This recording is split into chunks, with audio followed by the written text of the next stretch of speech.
জীবন মানেই স্বপ্ন, আশা আর ভালোবাসা, কিন্তু যদি এক মুহূর্তের ভুল আপনার সবকিছু ছিনিয়ে নেয়। এই গল্প শুধু রাহাতের নয়, এটা এমন হাজারো মানুষের গল্প।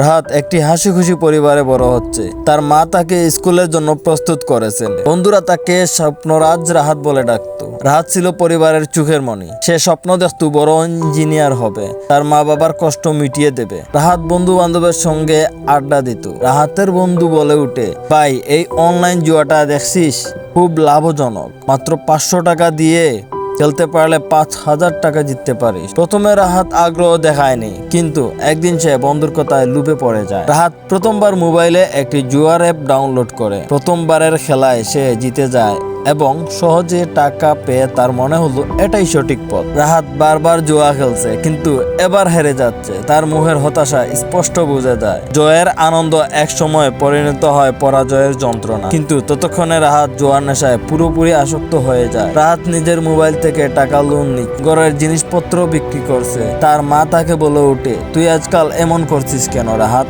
সারাদিন মোবাইল নিয়ে পড়ে থাকিস। রাহাতের পড়াশোনার অবনতি, পরীক্ষার খাতায় শূন্য পাওয়া।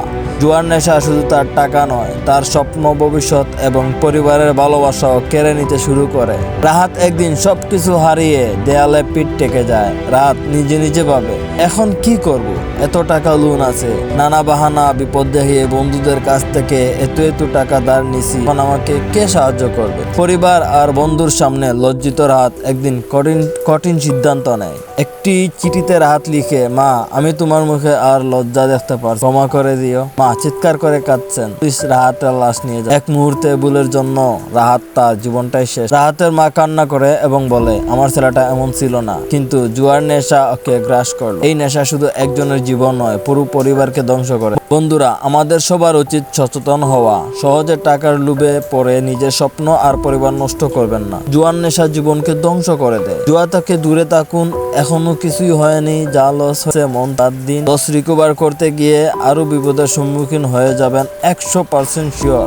ধরেন আপনি লস খেয়ে বন্ধু বান্ধবের কাছ থেকে প্রায় 1 লক্ষ টাকা, এইগুলো কিভাবে পরিশোধ করবেন? আরো 20,000 টাকা ধার করলেন, 1 লাখ পারলেই ছেড়ে দেবেন। অবশেষে দেখবেন এই 20,000ও চলে যাবে। এইভাবে ঋণের সংখ্যা বাড়তে থাকবে। জীবন অনেক মূল্যবান, আসন হয় এবং অন্য। আপনারা যদি এই গল্পটি থেকে কিছু শিখতে পারেন, তাহলে চ্যানেলটি সাবস্ক্রাইব করুন